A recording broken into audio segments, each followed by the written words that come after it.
secretario general de ATE. ¿Qué tal, Rodolfo? Jorge Granata estoy. Buen día. Muy bien, un saludo para usted y toda la audiencia. Cuéntenos, ¿qué es lo que se espera? No, en principio, que el gobierno no triunfe en su idea de acorralarnos, de ponernos a resistir y a defender puestos de empleo para evitar que hablemos de lo que sí está haciendo, que es aplicar un ajuste fenomenal, tal vez el más grande que se recuerde en los últimos años, sobre todos los ingresos de los trabajadores del sector público, con el 8% que ofertó ayer el gobierno nacional en la paritaria central, tomó la decisión de empujar a decenas de miles de trabajadoras y trabajadores estatales debajo de la línea de la pobreza y, por supuesto, frente a lo que usted refirió en el inicio, no podemos avalar un escenario de cesantías masivas en pocas horas, porque hay 70.000 vínculos contractuales en la administración pública que vencen el 31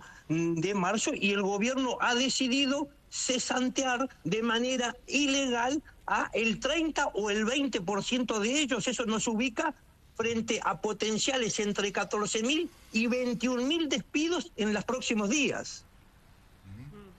Jessica. Sí, Aguiar, ¿qué tal? Jessica Bosisoy. ¿Qué registro tiene de despidos que ya se hayan efectuado? Porque, por ejemplo, en el día de ayer hubo noticias de cierres de oficinas de ANSES en el interior, algunos despidos en el CENAR, que es el Centro de Alto Rendimiento Deportivo, otros en el Servicio Meteorológico Nacional, pero parecen ser como noticias aisladas y no hay un número final.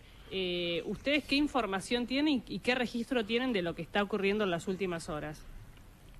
Exactamente, esa información es correcta, está actualizada. Hasta aquí hemos definido medidas sectoriales que son las que van resolviendo las asambleas. En el caso del ANSES, por ejemplo, se trata de no un organismo centralizado, es un ente público no estatal, es decir, pertenece a toda la comunidad, pero no forma parte del entramado de la estructura del Estado, y allí sí el criterio fue distinto. A esta hora, desde ATE, estamos en condiciones de asegurar que se despidieron en la ANSES a todos los trabajadores que habían ingresado durante la gestión anterior de gobierno, es decir, año 2021, 22, 2023. Nosotros estamos convencidos que si a esto le sumamos el intento de apoderarse del Fondo de Garantía de Sustentabilidad para que pase a la Tesorería General, más esta nueva actualización de la fórmula jubilatoria vía decreto,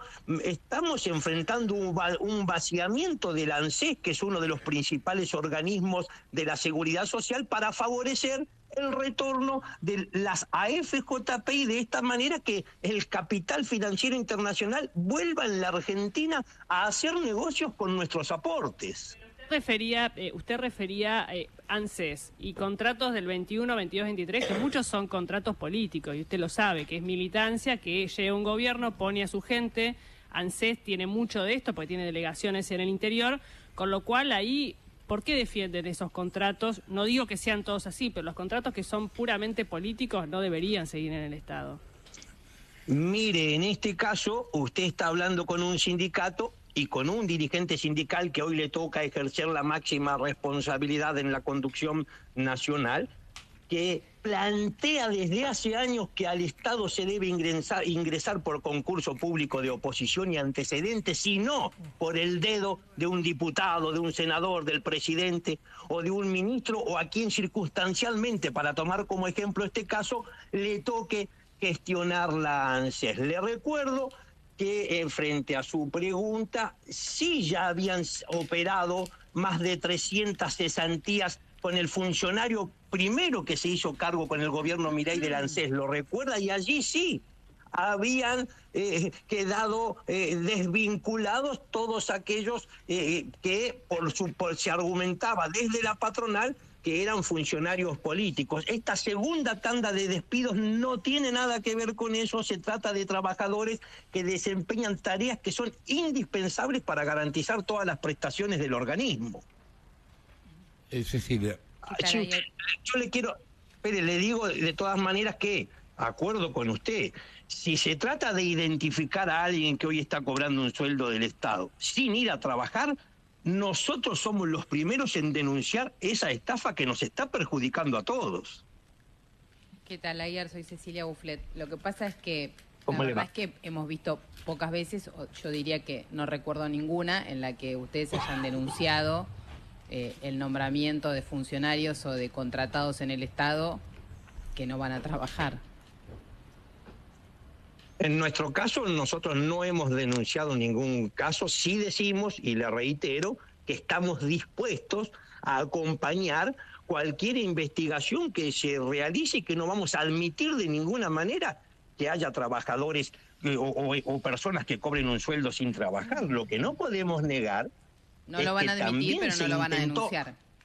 No podemos negar que se ha intentado montar una campaña de desprestigio, de estigmatización sobre el empleo público para que luego sí se apliquen este ajuste. Yo creo, frente a su pregunta, ojo, no soy de los que cree que no hay que revisar nada ni discutir un nuevo Estado, porque soy de los que piensa que estamos en una etapa de transición en la Argentina, que si en el balotaje presidencial triunfó la idea de que hay que discutir un nuevo Estado, bueno, también el movimiento de trabajadores está obligado a repensar algunas consignas. Algunos nos dicen, esta época es muy parecida a los 90, y nosotros en los 90, yo recuerdo que abrazábamos una consigna que era fortalecer el Estado para liberar la nación. Pero resulta que ahora nos damos cuenta, o al menos yo humildemente, y lo voy a proponer como debate en el sindicato, nos damos cuenta que el Estado se fortalece o se debilita, depende de la óptica de quien lo mira y quien lo gestiona. Por ejemplo, si echan 30.000 trabajadores, nosotros creemos que hay un Estado que se está achicando y debilitando, pero no creo que piensen lo mismo la EA, porque Paolo Roca tiene más funcionarios en este gobierno que la propia fuerza política que ganó las elecciones. Seguramente ellos, desde sus intereses, los empresarios, están pensando el Estado se está fortaleciendo con esta política, y es este el debate que tenemos que ayudarnos a dar en el próximo tiempo. Ayer yo le quería preguntar, ¿cuántos empleados tiene hoy contratados y cuántos son planta permanente en el Estado? ¿Ustedes tienen el consolidado de ese número? Sí, mire, planta transitoria, contratos que vencen el 31 de marzo, son más de 71.000. 65.000 de los denominados artículo 9, eso es planta transitoria, y otros 6.000 que son resolución 1109, que son los conocidos como ATP, asistencia técnica profesional. Y aquí, frente a su pregunta, me encuentra de vuelta reflexivo diciendo... en mí no va a encontrar que yo haya defendido gobiernos anteriores a este. Y entonces digo, cuando a Macri le inculpaban el despido de 45.000 trabajadores, Macri pudo despedir porque el gobierno inmediatamente, que había finalizado antes que él, dejó a todos los trabajadores precarizados, y ahora volvió a ocurrir lo mismo. El gobierno de Alberto Fernández debió haber llevado adelante un programa de regularización de empleo público que no cumplió. Dejó a todos los trabajadores con todos sus derechos absolutamente precarizados. ¿Y cuántos son de planta permanente? ¿71.000 son contratados? Son 205.000 en total, saquemos la cuenta, 205.000 menos 71, el resto está tiene estabilidad plena en el empleo público, como señala la Constitución Nacional. Bien, ¿están planificando hacer medidas de fuerza? Hoy tenemos una jornada nacional de lucha.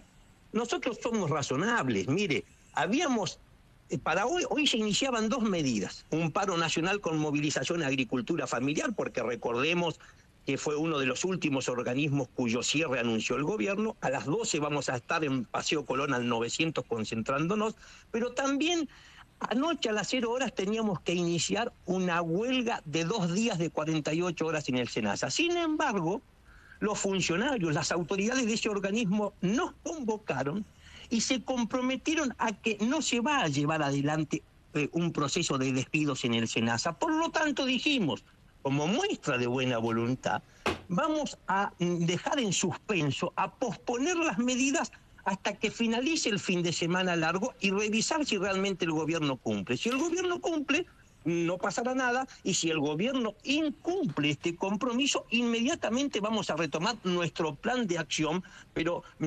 pretendemos ser absolutamente razonables, mostrar que no estamos defendiendo privilegios, que no hacemos defensa corporativa, sino que en la defensa de cada puesto de empleo se está defendiendo un derecho que tiene nuestro pueblo. Gracias, Javier, por la comunicación. Rodolfo Aguiar, quien hablaba, secretario general de ATE. Son las 11 de la mañana.